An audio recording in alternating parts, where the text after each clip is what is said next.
नमस्कार साथियों, आप लोग कैसे हैं। आशा करते हैं कि आप लोग भी अच्छे होंगे। आज की इस वीडियो में north central railway Prayagraj division में आयोजित written test for J electrical general level 6 का क्वेश्चन पेपर देखने वाले हैं। तो अगर आप एलडीसी में जे इलेक्ट्रिकल जनरल और टेक्नीशियन की प्रिपरेशन कर रहे हैं तो वीडियो आपके लिए काफ़ी महत्वपूर्ण होने वाला है। तो वीडियो को शुरू से लेकर एंड तक ज़रूर देखें। दोस्तों, अगर आप एलडीसी एग्ज़ाम की प्रिपरेशन कर रहे हैं और अगर आपको स्टडी मटेरियल की आवश्यकता है तो दिए गए व्हाट्सएप पे आप कांटेक्ट करके स्टडी मटेरियल प्राप्त कर सकते हैं।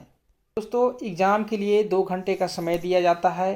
टोटल जो नंबर मिलते हैं वो 100 होते हैं, लेकिन 110 प्रश्न पूछे जाते हैं। उसमें से 100 प्रश्नों का ही जवाब देना होता है। 10 क्वेश्चन जो होते हैं राजभाषा से प्रश्न होते हैं। तो दोस्तों, एक एक करके यहाँ पे सारे प्रश्न देखेंगे। पहला प्रश्न पूछा गया है कि एक रेल कर्मचारी को निलंबित करने के लिए किस मानक फॉर्म का उपयोग होता है, यानी which standard form is use to suspend a railway employ. तो एसएफ 1 का उपयोग करते हैं। एसएफ 5 का उपयोग मेजर पेनाल्टी के लिए किया जाता है और एसएफ 11 का उपयोग माइनर पेनाल्टी के लिए किया जाता है। तो ध्यान रखिएगा, ये ज़्यादा प्रश्न पूछे जाते हैं। नेक्स्ट है, male railway employ is entitle for days paternity leave. पुरुष रेल कर्मचारी को दिन का पितृत्व अवकाश मिलता है, तो 15 दिन का अवकाश मिलता है। ये जो 15 दिन का अवकाश मिलता है उनको 6 मंथ में आपको लेना होता है। 6 महीने के अंदर में अगर आप इसे यूज नहीं करते हैं तो आपका ये जो लीव है लैप्स कर जाएगा। तो right answer option number D होगा, 15 डेज। नेक्स्ट है, TA is allowed for being out of headquarter official duty up two hours, यानी प्रशासनिक कार्य हेतु घंटे तक मुख्यालय से बाहर रहने के लिए 30% की दर से यात्रा भत्ता मिलता है। तो 6 घंटे से अधिक हेडक्वार्टर से बाहर रहने पर आपको 30% टीए मिलता है। नेक्स्ट प्रश्न है यहाँ पे, भी चीज मेजर पेनाल्टी अंडर D&AR, इसमें से कौन सा मेजर पेनाल्टी है।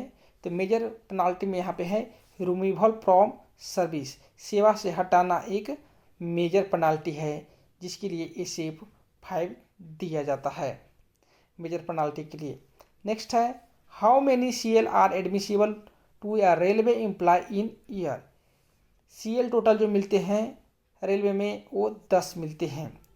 वही how many Lok Sabha member are part of parliamentary committee of official language. तो लोकसभा के कितने सदस्य होते हैं, तो 30 सदस्य होते हैं।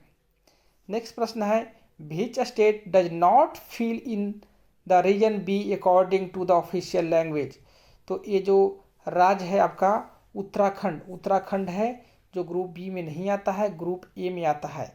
बी में गुजरात, महाराष्ट्र, पंजाब, ये जो राज्य हैं आपके समूह ख में आते हैं।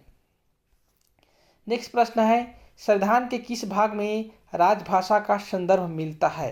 तो भाग 17 में राजभाषा का संदर्भ मिलता है। 9 नंबर प्रश्न है, एक कर्मचारी हिंदी में प्रवीणता माना जाएगा यदि उसने मैट्रिक या समकक्ष परीक्षा या कोई भी उच्च परीक्षा हिंदी माध्यम में उत्तीर्ण कर लिया हो, तभी उसको हिंदी में प्रवीण माना जाएगा। ऑप्शन नंबर 1 राइट होगा।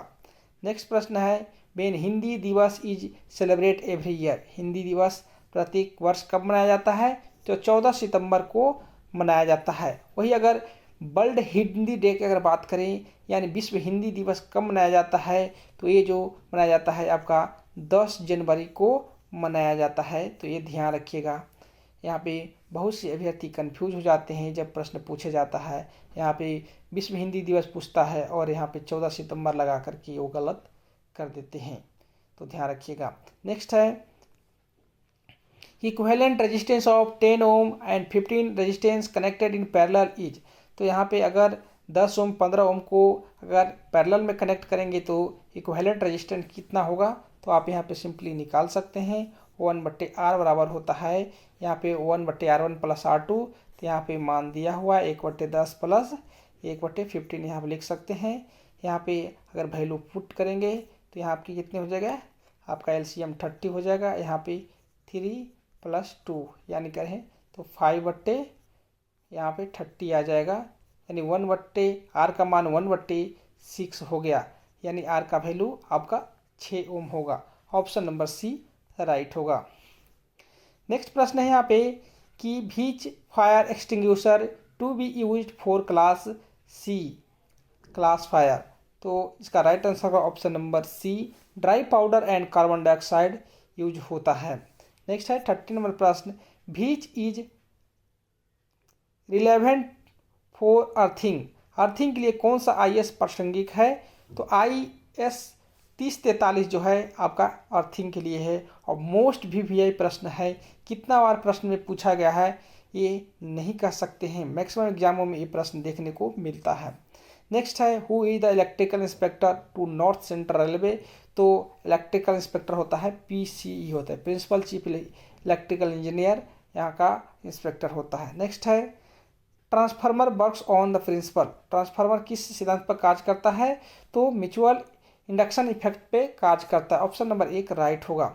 वही नेक्स्ट प्रश्न है यहाँ पे, multimeter is use to the measurement of. Multimeter किसके लिए करते हैं। तो वोल्टेज माप सकते हैं, रेजिस्टेंस माप सकते हैं, करंट माप सकते हैं, ये सभी माप सकते हैं आप मल्टीमीटर से। नेक्स्ट है सल्फेशन इन अ लेड एसिड बैटरी ओकर ड्यू टू। सल्फेशन किसके कारण होता है। तो अगर हैवी डिस्चार्जिंग हो रहा है इस कंडीशन में आपका सल्फेशन होगा। ऑप्शन नंबर सी राइट होगा।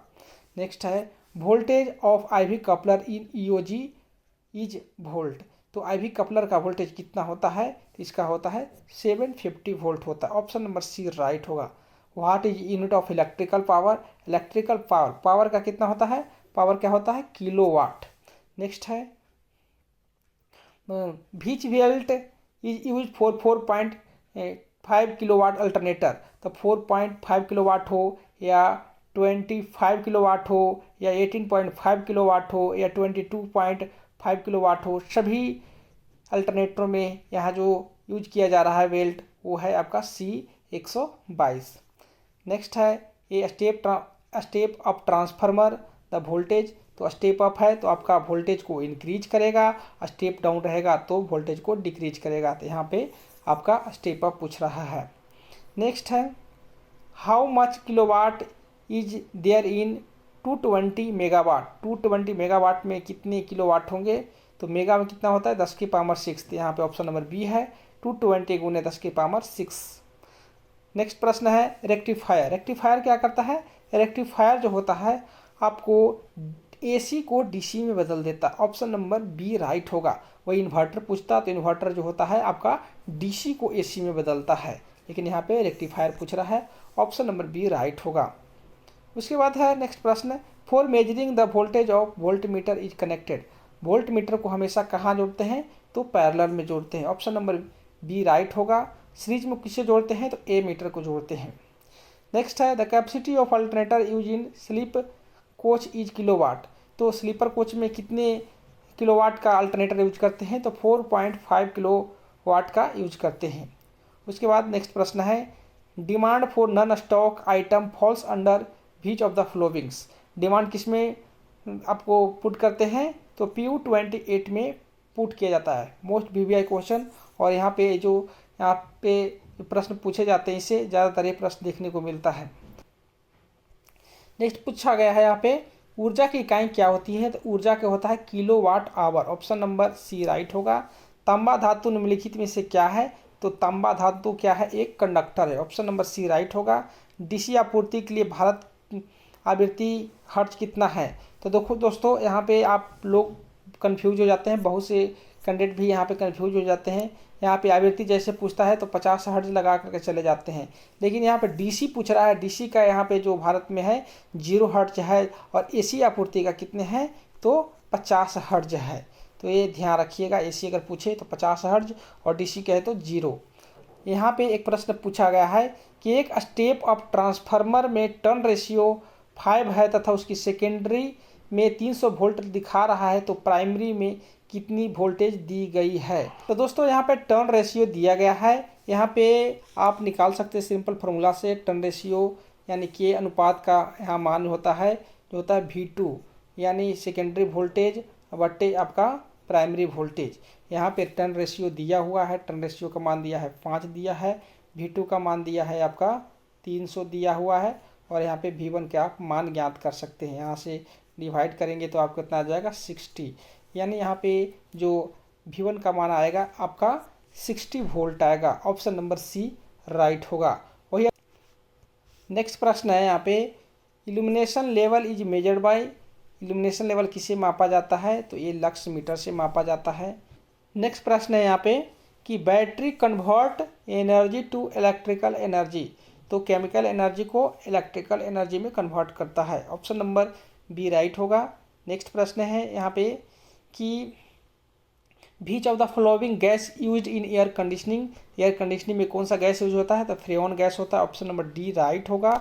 उसके बाद है what is full form of RMPU, RMPU का फुल फॉर्म क्या होता है, तो roof mounted package unit. Option number एक राइट होगा। नेक्स्ट प्रश्न है automation of pump set is done to, तो पंप का ऑटोमेशन किस लिए किया जाता है, तो यहाँ पे ऑप्शन देख लेंगे, to limit working of pumps yes, to reduce man power yes, और टू सेव इलेक्ट्रिसिटी एनर्जी सही। ये यहाँ पे ऑप्शन नंबर डी सही होगा, ये सभी ऑटोमेशन का कार्य होता है। नेक्स्ट है उसके बाद में है the ratio of average load to maximum load is known as, ये क्या कहलाता है, एवरेज लोड और अधिकतम मांग अनुपात को हम लोड फैक्टर कहते हैं। ऑप्शन नंबर बी राइट होगा। उसके बाद प्रश्न पूछा गया which of the following is not criteria of pump selection, तो पंप को कभी हम लुक देख करके नहीं खरीदते। ऑप्शन नंबर डी राइट होगा। उसके बाद प्रश्न पूछा गया यहाँ पे कि से फ्यूज की रेटिंग उसके सर्किट में लगे केबल की क्षमता होती है, तो क्या होती है, उससे कम होती है। ऑप्शन नंबर एक राइट होगा। Henry is equivalent to, henry क्या होता है, तो हेनरी का जो होता है वेबर प्रति एम्पियर होता है। ऑप्शन नंबर सी राइट होगा। नेक्स्ट है if you use 1000 watt of power 24 hour you have use kilowatt, आप सिंपली यहाँ पे निकाल सकते हैं कितना है वाट, 1000 है आपका 24 आवर यूज होता है, डिवाइडेड बाई आपको यहाँ पे 1000 कर देंगे, ये तो खत्म हो जाएगा, आपका 20 किलोवाट ही आएगा। ऑप्शन नंबर बी राइट होगा। नेक्स्ट है कि the size of bus bar recommended to use in 4.5 kilowatt ERRU, ये जो यूज किया जाता है 16 स्क्वायर mm का उपयोग करते हैं। ऑप्शन नंबर बी राइट होगा।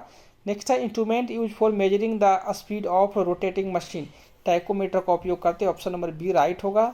उसके बाद प्रश्न पूछा गया है the transformer oil directory extent is check in term of, किस टर्म में यूज करते हैं, तो BDV जांच करते हैं। ऑप्शन नंबर एक राइट होगा। The full form of AAC, इसका होता है anticipated annual consumption. Option number C right होगा।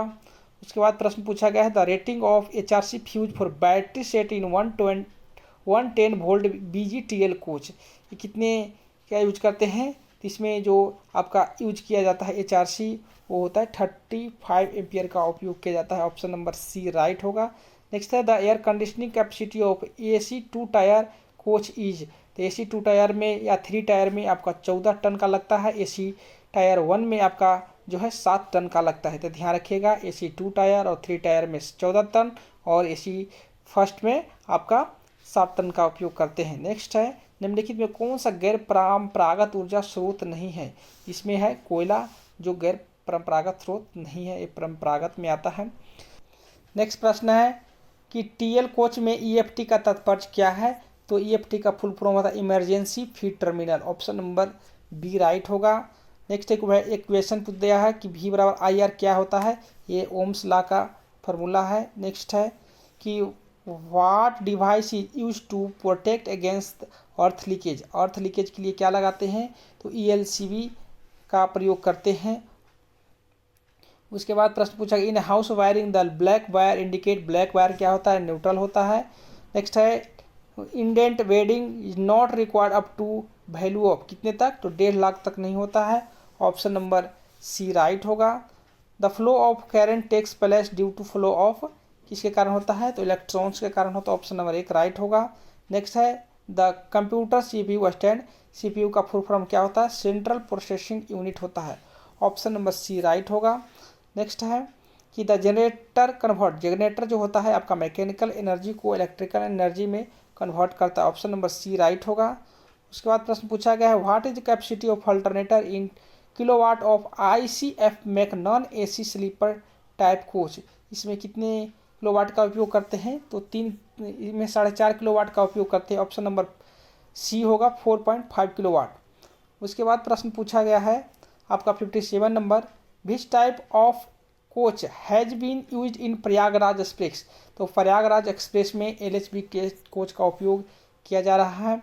नेक्स्ट है टू स्विच ऑन और off the supply accordance with day light following is used, यानी दिन की रोशनी के अनुसार लाइट चालू या बंद करने के लिए क्या करते हैं? तो लाइट डिपेंडेंट रजिस्टर का उपयोग करते हैं। ऑप्शन नंबर 1 राइट होगा। उसके बाद प्रश्न है एन इन्वर्टर, इन्वर्टर आप लोग बताए थे, इन्वर्टर जो होता है DC को AC में कन्वर्ट करता है।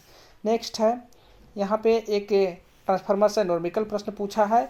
यहाँ पे पूछ रहा है कि एक स्टेप डाउन ट्रांसफार्मर का टर्न रेशियो 15 है तथा उसके सेकेंडरी में 300 वोल्ट दिखा रहा है, तो प्राइमरी में कितने वोल्टेज दी गई है? तो आप यहाँ पे आसानी से निकाल सकते हैं। टर्न रेशियो के है, यहाँ पे पूछ रहा है स्टेप डाउन है, तो स्टेप डाउन यहाँ पे है, तो आप यहाँ पे कर सकते हैं के बराबर क्या होता है? V1/V2 होता है। यहाँ पे के का मान दिया हुआ है, कितना है? 15 दिया हुआ है। V1 यहाँ पे आपका रह गया, उसके बाद में V2 का मान दिया हुआ है 300 दिया हुआ है। अगर कैलकुलेट करेंगे तो 15 या 45, यहाँ पे 4500 वोल्ट आपका आंसर होने वाला है। तो ऑप्शन नंबर 1 राइट होगा। के बराबर क्या होगा? V1/V2 होता है। स्टेप डाउन के कंडीशन में स्टेप अप के होगा, V2/V1 होगा। उसके बाद नेक्स्ट प्रश्न है निम्न में से किस गाड़ी में LHB कोच नहीं है? तो यहाँ पे प्रयागराज मेरठ सिटी संगम एक्सप्रेस है, इसमें आपका उपयोग नहीं किया गया है। इसके अलावा पटना नई दिल्ली राजधानी एक्सप्रेस, कानपुर नई दिल्ली शताब्दी एक्सप्रेस और प्रयागराज नई दिल्ली एक्सप्रेस में LHB कोच का उपयोग किया गया है। उसके बाद प्रश्न पूछेगा 62 नंबर 11 kV 415 वोल्ट ट्रांसफार्मर संरक्षण के लिए LA रेटेड वोल्टेज क्या है? तो लाइटिंग अरेस्टर का जो उपयोग करते हैं 9 kV का उपयोग करते हैं। ऑप्शन नंबर सी राइट होगा। उसके बाद प्रश्न पूछा गया है कि HVLS पंखे को कहाँ लगाना उपयुक्त होगा? तो ये बड़े पंखे होते हैं और बड़े कॉन्कोर्स हॉल में ही लगाया जाता है। ऑप्शन नंबर डी होगा। उसके बाद है कि what is capacity of mostly use in split AC, अधिकतर उपयोग किए जाने वाला स्प्लिट AC की क्षमता कितनी होती है? तो 1.5 टन का उपयोग करते हैं।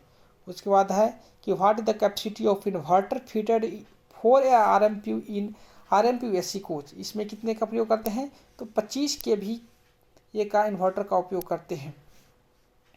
उसके बाद जो यहाँ पे प्रश्न पूछा गया है कि for maintaining power supply quantity of the frequency variation of power supply are restricted to, यानी बिजली की आपूर्ति मात्रा बनाए रखने के लिए बिजली की आपूर्ति की आवृत्ति भिन्नता कितना तक सीमित है? तो ±3% तक वेरी कर सकता है। उसके बाद प्रश्न पूछा गया which of the following represents power factor, power factor क्या होता है? होता है साइन cos फाइव होता है। ऑप्शन नंबर डी होगा, cos 5 राइट आंसर होगा। Option number D. 1 unit electricity is equal to 1 unit कितने के बराबर होता है? तो 1000 वाट आवर के बराबर होता है। उसके बाद प्रश्न है कि the frame of induction motor usually made किसका बना होता है? सिलिकॉन स्टील का होता है। नेक्स्ट प्रश्न है 70 नंबर वर्तमान में कानपुर नई दिल्ली शताब्दी एक्सप्रेस किस प्रणाली पर कार्य कर रही है? तो ये हेड ऑन जनरेशन पर कार्य कर रही है। नेक्स्ट प्रश्न है यहाँ पे विच type of V belt is used for 25 kilowatt alternator? तो C122 का उपयोग करते हैं। ऊपर भी प्रश्न आया था कि 4.5 किलोवाट अल्टरनेटर में कौन सा बेल्ट उपयोग करते हैं? तो V बेल्ट जो होता है C122 होता है। इसके बाद जो प्रश्न यहाँ पे पूछा गया है कि खाली स्थान is dash use in lead acid cell, तो लेड एसिड सेल में क्या प्रयोग करते हैं? तो सल्फ्यूरिक एसिड का उपयोग करते हैं। ऑप्शन नंबर डी होगा। In which unit current is measured, तो करंट किसे मेजर करते हैं? आपका एम्पियर से। और किस इकाई में करंट मापा जाता है? तो एम्पियर में मापा जाता है। उसके बाद है earth resistance is measure by this, earth resistance किससे मापा जाता है? तो एमीटर से मापा जाता है। उसके बाद है अर्थ के प्रतिरोध को किसे मापा जाता है? तो अर्थ का प्रतिरोध अमीटर से ही मापा जाता है। उसके बाद में यहाँ पे है प्रश्न कि what is the illumination of 1 lumen per square metre is called, क्या बोलते हैं, लक्स बोलते हैं। उसके बाद होता है where are 25 kilowatt ERR used, तो कहाँ यूज करते हैं, तो AC कोचों में उपयोग करते हैं। उसके बाद जो प्रश्न पूछा गया है कि फुल फॉर्म ऑफ LED, तो होता है LED का फुल फॉर्म क्या होता है, लाइट इमिटिंग डायोड होता है। ऑप्शन नंबर 1 राइट होगा। उसके बाद है how many watt fan is provided in sleeper coach, sleeper coach में कितने वाट का फैन उपयोग करते हैं, तो 36 वाट का होता है। Coaching depot is located at beach station, तो कहाँ है, प्रयागराज में है। उसके बाद में है how many circuits the light arrangement is divided in a broad gauge sleeper coach, broad gauge sleeper coach की प्रकाश व्यवस्था कितने सर्किट में होती है, तो 2 सर्किट में होती है। उसके बाद है the colour of phase wire is usually, phase wire क्या होता है, रेड होता है। Which battery is use AC coach किस में होता है, VRLA में होता है, यानी बाल्ब रेगुलेटेड लेड एसिड बैटरी होता है। Option number 1। उसके बाद है प्रश्न what will be the capacity of air conditioner for room size 20 feet, 10 feet, 10 feet, कितना होगा आपका, 1.5 टन का होगा। उसके बाद प्रश्न है what is the storage capacity of water cooler provided on railway platform, इसका राइट आंसर होगा 225 litre. Option number D right होगा। उसके बाद है 70% lighting circuit is rated with, होता है रेलवे प्लेटफॉर्म। नेक्स्ट है on which state official language rule 1976 does not apply, तो तमिलनाडु में अप्लाई नहीं होता है। किस राज्य में राजभाषा नियम 1976 लागू नहीं है, तो ये जो लागू नहीं है आपका तमिलनाडु में। उसके बाद जो प्रश्न पूछा गया है धारा 8 के अनुसार एक राजभाषा अधिनियम जो इस अधिनियम के प्रयोजन के लिए नियम बना सकती है सरकारी प्रपत्र के सूचना द्वारा, तो कौन बना सकते हैं, तो वो संसद बना सकते हैं। राजभाषा समिति की रिपोर्ट को समक्ष प्रस्तुत किया जाता है, तो राष्ट्रपति के समक्ष प्रस्तुत किया जाता है। उसके बाद जो प्रश्न है कौन सा भाषा अधिकार, राजभाषा अधिनियम 1963 की धारा कहती है कि हिंदी देवनागरी लिपि में इसका मतलब है हिंदी, तो ये जो आपका कहता है धारा 2 के ख में। कौन सा अनुच्छेद घोषणा करता है कि संघ की आधिकारिक भाषा देवनागरी लिपि में होगा, इसका right answer option number C 343 में कहती है। 6 महीने में रेलवे कर्मचारी को कितना LAP मिलता है, तो LAP मिलता है आपको 15 मिलता है। पूरे साल में 30, 1 जनवरी को 15 क्रेडिट्स होता है और 1 जुलाई को 15 क्रेडिट्स होता है।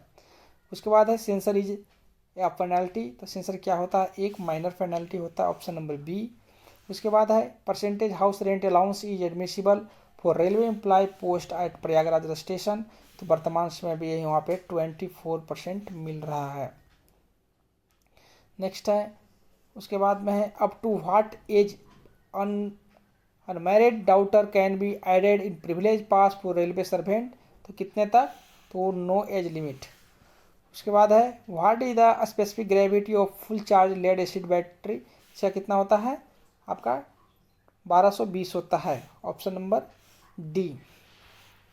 उसके बाद प्रश्न है 96 number 120 inch desert cooler 150 watt works on 8 hours per day with unit consume per day will be, आप सिंपली कैलकुलेट कर सकते हैं। यहाँ पे 150 वाट का है, 8 घंटा प्रतिदिन यूज होता है, तो यहाँ पे कितने हो जाएगा 1000 से आप डिवाइड कर दीजिएगा, 1 शून्य से 1 शून्य, यहाँ पे या 15 20 से 120 बट्टे आप यहाँ पे 100 कर सकते हैं।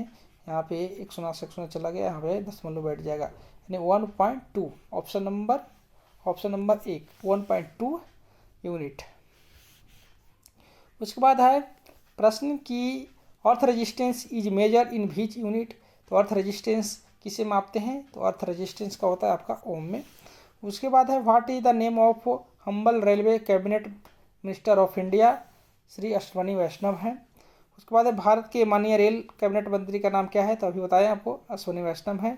उसके बाद diode allow the flow of current, diode किस डायरेक्शन में फ्लो करवाता है, तो 1 डायरेक्शन में ही करवाता है। Option number 1।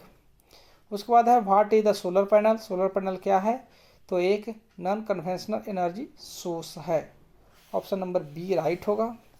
उसके बाद है how much carbon brushes are provided 3 phase 5 hours induction motor, इसमें कितने होते हैं तो 2 होते हैं। उसके बाद है what is the capacity of battery ICF make non AC sleeper coach, इसमें बैटरी कितने होता है 120 AH का होता है। उसके बाद यहाँ पे प्रश्न है step down transformer the voltage, step down है तो आपका डिक्रीज हो जाएगा। उसके बाद है which of the following in not type of generating station, तो इसमें एटमॉस्फेरिक जो होता है ये जनरेटिंग स्टेशन नहीं है, इसके अलावा थर्मल, हाइड्रो और न्यूक्लियर है। नेक्स्ट प्रश्न है the power factor of purely resistive circuit, purely resistive circuit का पावर फैक्टर क्या होता है तो यूनिट होता है।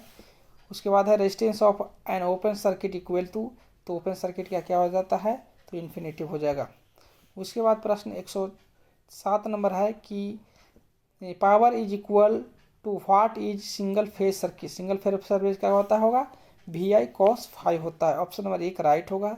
उसके बाद में प्रश्न यहाँ पे पूछा गया है कि 12 वोल्ट की बैटरी 500 kVA के ट्रांसफार्मर के प्राथमिक से जुड़ी हुई है, यदि ट्रांसफार्मर का टर्न रेशियो 2 है तो ट्रांसफार्मर में द्वितीयक वोल्टेज क्या होगा है, आप लोग देख लीजिएगा क्या आंसर होगा। उसके बाद है यहाँ पे कि अर्थ रिसाव का पता लगाने के लिए इस्तेमाल की जाने वाली विधि का नाम बताइए, इसका राइट आंसर होगा option number 1 double test lamp. और 110 नंबर आज का प्रश्न है अंतिम कि यदि अल्टरनेटर नो वोल्टेज उत्पन्न नहीं कर रहा है तो इसका कारण क्या हो सकता है। इस सभी कंडीशन में अल्टरनेटर वोल्टेज उत्पन्न नहीं कर सकता है, यानी फील्ड में भी ओपन और dropping off V belt fuse in irregular head blow, अगर इस सभी कंडीशन के में आपका जो अल्टरनेटर है वर्क नहीं करेगा, यानी वोल्टेज उत्पन्न नहीं करेगा। तो दोस्तों कुल मिलाकर के यहाँ पे 110 प्रश्न देखे, सभी का आप लोग को आंसर की बताने का कोशिश किया हूँ। मेरा कोशिश रहा है कि इसमें सभी प्रश्नों का आंसर सही बताया जाए, पर अगर किसी कारण से अगर यहाँ पे कोई गलत बताया गया है तो आप कमेंट ज़रूर करें। तो दोस्तों आपको ये वीडियो कैसा लगा, आशा करता हूँ कि वीडियो आपके लिए काफ़ी ही हेल्पफुल साबित होगा। तो अगर आपको स्टडी मटेरियल की आवश्यकता है तो आप दिए गए व्हाट्सएप नंबर पर संपर्क कर सकते हैं। वीडियो देखने के लिए धन्यवाद।